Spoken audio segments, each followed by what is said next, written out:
తిరిగి BCN news కి స్వాగతం. పశ్చిమ గోదావరి జిల్లా మొగల్తూరులో మినీ లారీ ప్రమాదంలో మృతి చెందిన 3 ఉపాధి కార్మికుల కుటుంబాలను ప్రభుత్వం అన్ని విధాలా ఆదుకుంటుందని ప్రభుత్వ విప్ నర్సాపురం ఎమ్మెల్యే బొమ్మిడి నాయకర్ హామీ ఇచ్చారు.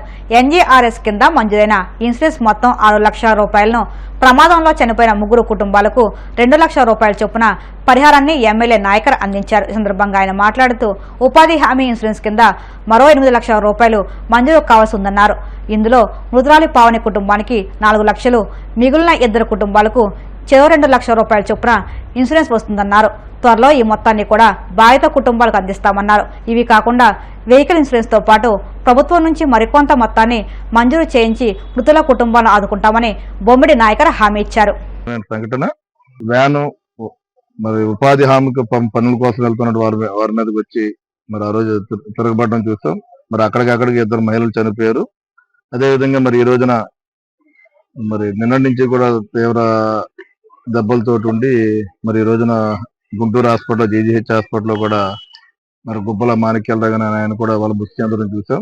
నిజంగా చాలా దారుణమైన సంఘటన ఇది. వాళ్ళ కుటుంబానికి తీరని లోటు.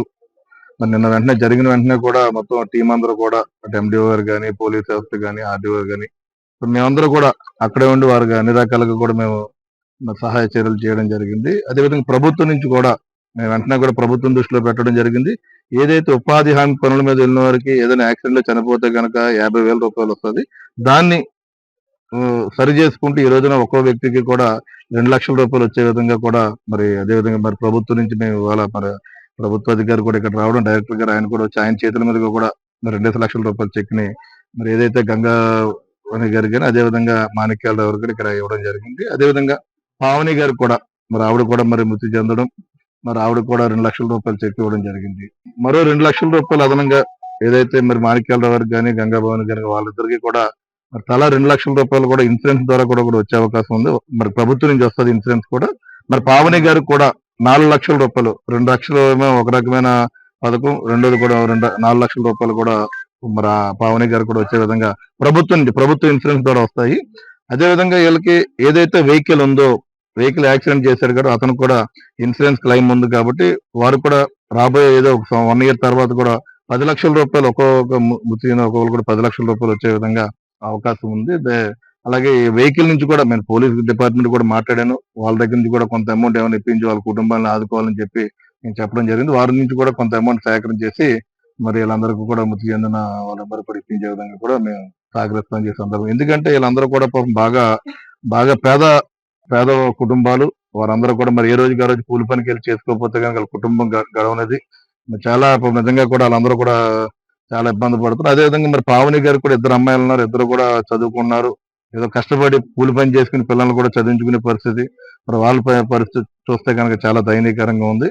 వాళ్ళందరూ కూడా మేము నిన్న కూడా చెప్పాము, ప్రభుత్వం నుంచి పూర్తి భరోసా ఇస్తామని చెప్పి. అదేవిధంగా ఈ రోజున కూడా మరి ప్రభుత్వం నుంచి డైరెక్టర్ గారు కూడా వచ్చి విజయవాడ నుంచి మరి అందరూ కూడా 2 లక్షల రూపాయలు చెక్ ఇవ్వడం, రాబోయే రోజుల్లో ఇన్సూరెన్స్ కూడా ఏదైతే ఉందో మేము అది కూడా అందిస్తామని చెప్పి ఈ సందర్భంగా తెలియజేస్తాను. నేను మా మంత్రిగా ఉన్నటువంటి పవన్ కళ్యాణ్ గారి దృష్టిలో కూడా తీసుకెళ్ళడం జరిగింది. మరి తక్షణం ఆయన కూడా స్పందించి మరి వెంటనే కూడా అక్కడ మరి 50,000 రూపాయలు ఇన్సూరెన్స్ కూడా మరి 2 లక్షల రూపాయలు ఇచ్చే విధంగా కూడా మరి డిప్యూటీ మంత్రి గారు మరి పవన్ కళ్యాణ్ గారు చొరవ తీసుకుని మాజీ మంత్రి రోజాను అదుపులో పెట్టుకోవాలని, లేకపోతే తగిన శాస్తి తప్పదని భీమడోలులో జనసేన నాయకులు హెచ్చరించారు. శుక్రవారం భీమడోలులో జనసేన పార్టీ మండల అధ్యక్షులు ప్రత్తి మదన్, ఆ పార్టీ శ్రేణులు పినాయిల్ బాటిల్ చూపుతూ వైసీపీ నేత రోజాపై విమర్శలు చేశారు. వైసీపీ ప్రభుత్వ హయాంలో హిందువులపై, హిందూ ఆలయాలపై వైసీపీ నేతలు దాడులు చేసినప్పుడు మాట్లాడిన రోజా ఇప్పుడు పబ్లిసిటీ కోసం మాట్లాడడం దెయ్యాలు వేదాలు వలించినట్లుగా ఉందన్నారు. రాష్ట్ర అభివృద్ధికి, సనాతన ధర్మ పరిరక్షణకు డిప్యూటీ సీఎం పవన్ కళ్యాణ్ కట్టుబడి పనిచేస్తుంటే రోజా ఆరోపణలు సరికాదన్నారు. ఫినాయిల్తో ఆమె నోటిని శుభ్రం చేసుకోవాలని సూచించారు. ఈ కార్యక్రమంలో తాటిమల రామ్మూర్తి, బద్రి వెంకటేశ్వరరావు, గణ, శ్రీహరి, అజయ్ తదితరులు పాల్గొన్నారు. ఉప ముఖ్యమంత్రులు, జనసేన పార్టీ అధ్యక్షులు శ్రీ కొణిదెల పవన్ కళ్యాణ్ గారు మన మతాన్ని ప్రేమించు, పక్క మతాన్ని గౌరవించు అనే నినాదంతో సనాతన ధర్మాన్ని, పరిరక్షణని తన భుజస్కంధాలపై వేసుకుని మొత్తం సమాజాన్ని కూడా ఏకదృష్టితో చూస్తూ సుపరిపాలన అందిస్తూ ఈ రోజు ఉప ముఖ్యమంత్రి వర్లుగా, అదేవిధంగా పంచాయతీరాజ్ శాఖ గాని ఆయన ఏ అయితే బాధ్యతలు తీసుకున్నారో ఆ బాధ్యతల్ని 100కి 200% అంతఃకరణ శుద్ధితో ఆయన నెరవేరుస్తుంటే దాన్ని చూసి వారవలేక ఈ రోజు బయటకొచ్చి మురుగుతున్నటువంటి YSR Jaganmohan Reddy party Paytm batch ఏదైతే ఉన్నాయో అవి చేసే వ్యాఖ్యలు ఎంత హీనంగా ఉన్నాయంటే ఏ సమాజం కూడా హర్షించదగ్గేటట్టుగా ఆ వ్యాఖ్యలు. ఏమమ్మా సెల్వి రోజా, నీకు ఏం కావాలని చెప్పి, నీకు మరొకసారి ఎమ్మెల్యే టికెట్ కావాలా, లేదా మరొకసారి మళ్ళీ మంత్రి పదవి కావాలా, నీకు ఏ ప్యాకేజీ కావాలని చెప్పి నువ్వు ఈ రోజు పవన్ కళ్యాణ్ గారిని కానీ ఆయన సోదరులను కానీ ఉద్దేశించి ఈ రోజు వ్యాఖ్యలు చేస్తున్నావు. గతంలో చూసుకుంటే అంతర్వేది లక్ష్మీనరసింహస్వామి రథం దగ్ధం చేసినప్పుడు నీకు హిందూ మతం గుర్తు రాలేదా? అదేవిధంగా పాలకొల్లు క్షీర రామలింగేశ్వర స్వామి క్షేత్రంలో బ్రాహ్మణుల మీద మీ వైసీపీ నాయకులు చెంపదప్పులు కొడితే అప్పుడు హిందూ ధర్మం గుర్తు రాలేదా? మరి అదేవిధంగా ఎంతమంది నాయి బ్రాహ్మణులు కావచ్చు సోదరులు, హిందూ సోదరులు అనేక ఇబ్బందులు పడుతుంటే మీరు అవహేళనగా చేశారు, అప్పుడు హిందూ ధర్మం గుర్తు రాలేదా? ఈ రోజే నీకు కలియుగ దైవం శ్రీ వెంకటేశ్వర స్వామి అని చెప్పి 5 ఏళ్లలో ఎప్పుడు నువ్వు మాట్లాడిన మాటలు ఎంతో దెయ్యాలు ఏదో వేదాలు వల్లిస్తున్నట్టు ఈ రోజు నువ్వు మీ నాయకులు పవన్ కళ్యాణ్ గారిని ఆయన సోదరుల్ని మీరు వైసీపీ పార్టీ ఏదైతే అధపాతాలకు తొక్కబడిందో అదేవిధంగా మొత్తం మీ వైసీపీ పార్టీ కనుచూపు మేరలో కేవలం 2 డిజిట్లకి కేవలం 11 నెంబర్లకే మీరు పరిమితమయ్యారు. ఈసారి ఏకైక వ్యక్తి కనీసం జగన్మోహన్ రెడ్డి కూడా గెలిచే సూచనలు ఏమాత్రం లేవు. ఎందుకంటే ఈ రోజు కూటమి ప్రభుత్వం గాని పవన్ కళ్యాణ్ గాని ప్రతి ఒక్క మతంలోనూ ప్రతి ఒక్క కులంలోనూ సమాజంలోనూ సామరస్యం నెలకొల్పుతా ఈ రోజు కూటమి ప్రభుత్వం ముందుకెళ్తుంది. కానీ మీరు దాన్ని తప్పుదావ పట్టించే విధంగా మీ హయాంలో జరిగినాయి, కల్తీ నీ జరిగింది, గోవధలు జరిగినాయి, బ్రాహ్మణుల మీద అనేక దాడులు జరిగినాయి, మీరు ఏమాత్రం స్పందించలా. కానీ ఈ రోజు మీరు గమనిస్తే గత కొన్నాళ్ళ క్రితం కూడా పెద్ద తిరుపతి క్షేత్రంలో తిరుమల క్షేత్రంలో తుక్కిసలాట జరిగితే ముందుగా స్పందించిన వ్యక్తి కొణిదెల పవన్ కళ్యాణ్ గారు. ఏదేమైనా దీని మీద న్యాయ విచారణ జరగాలి, దీనికి కారకులు ఎవరైనా కానీ వదిలిపెట్టే ప్రసక్తి లేదని చెప్పి ముందుకొచ్చి మాట్లాడిన వ్యక్తి మా నాయకుడు శ్రీ కొణిదెల పవన్ కళ్యాణ్ గారు. ఈ రోజు మీరు ఏమి పడ్డట్టు మా నాయకులు ప్రశ్నించట్లేదు అన్న మాటలు మీరు మాట్లాడటం ఏ మాత్రం హేతుబద్ధంగా లేదు. దీనికి భారీ మూల్యం గత ఎన్నికల్లో ఎలా చూసారో రాబోయే స్థానిక ఎన్నికల్లో గాని రాబోయే సార్వత్రిక ఎన్నికల్లో గాని మీ నాయకులు మీరు గాని ఖచ్చితంగా చెల్లించుకుంటారు. తిరుమల శ్రీ వెంకటేశ్వర స్వామి వారిని అక్కడ అమ్మాయి ఇక్కడ అబ్బాయి చిత్రబృందం సభ్యులు దర్శించుకున్నారు. ఉదయం విఐపి విరామ సమయంలో చిత్ర కథానాయకుడు ప్రదీప్ మాచిరాజు, కథానాయిక దీపికా పిల్లి, దర్శకులు నితిన్ భరతులు స్వామివారి సేవలో పాల్గొని మొక్కులు చెల్లించుకున్నారు. దర్శనం అనంతరం రంగనాయకుల మండపంలో పండితులు వారికి వేదాశీర్వచనం అందించారు. ఆలయ అధికారులు శేషవస్త్రంతో సత్కరించి తీర్థప్రసాదాలు అందజేశారు. అనంతరం ఆలయం వెలుపల చిత్రబృందం మాట్లాడుతూ ప్రతి చోట చిత్రానికి అద్భుతమైన స్పందన వస్తుందన్నారు. కుటుంబ సమేతంగా వచ్చి ఆనందంగా ఎంజాయ్ చేస్తుందని తెలిపారు. విజయవంతంగా సినిమా ప్రదర్శితమవుతుందని తెలిపారు. అచ్చ తెలుగు సెటైటిల్తో సినిమాను తీశామన్నారు. ప్రేక్షకుల అంచనాను సినిమా మించిందని తెలియజేశారు. ఇక్కడ బై టీం మొత్తం శ్రీవారి దర్శనానికి వచ్చాం. కాలినడకన నడిచి నిన్న అండ్ ఇవాళ ఉదయాన్నే దర్శనం చేసుకున్నాం. అండ్ చాలా అద్భుతమైన దర్శనం జరిగింది. అండ్ ఇక్కడ ఉన్న వాళ్ళందరికీ చాలా థ్యాంక్స్, చాలా అద్భుతమైన సపోర్ట్ అందించారు.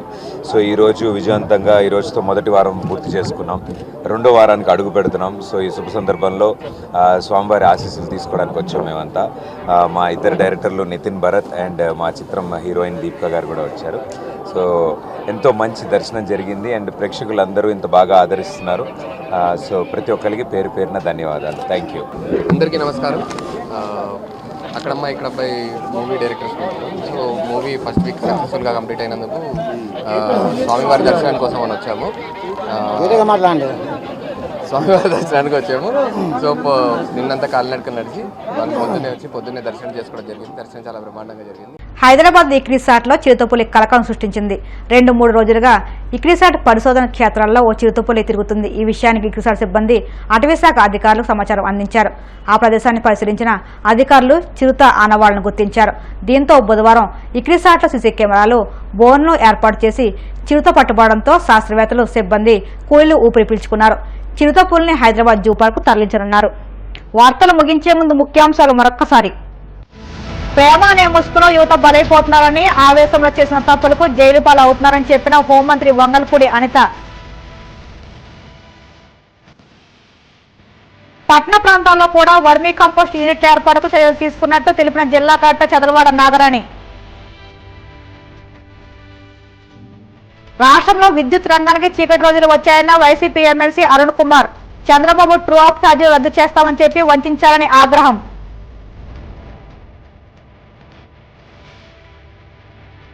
తిరుమల శ్రీ వెంకటేశ్వర స్వామి వారిని దర్శించుకున్న అక్కడ అమ్మాయి ఇక్కడ అబ్బాయి చిత్ర బృందం. ఈ వార్తలు ఇంతటితో సమాప్తం. మరిన్ని వార్తల కోసం BCN digital YouTube channel, Facebook పేజీని ఫాలో అవ్వండి. అప్డేట్ వార్తల కోసం ప్లీజ్ సబ్స్క్రైబ్.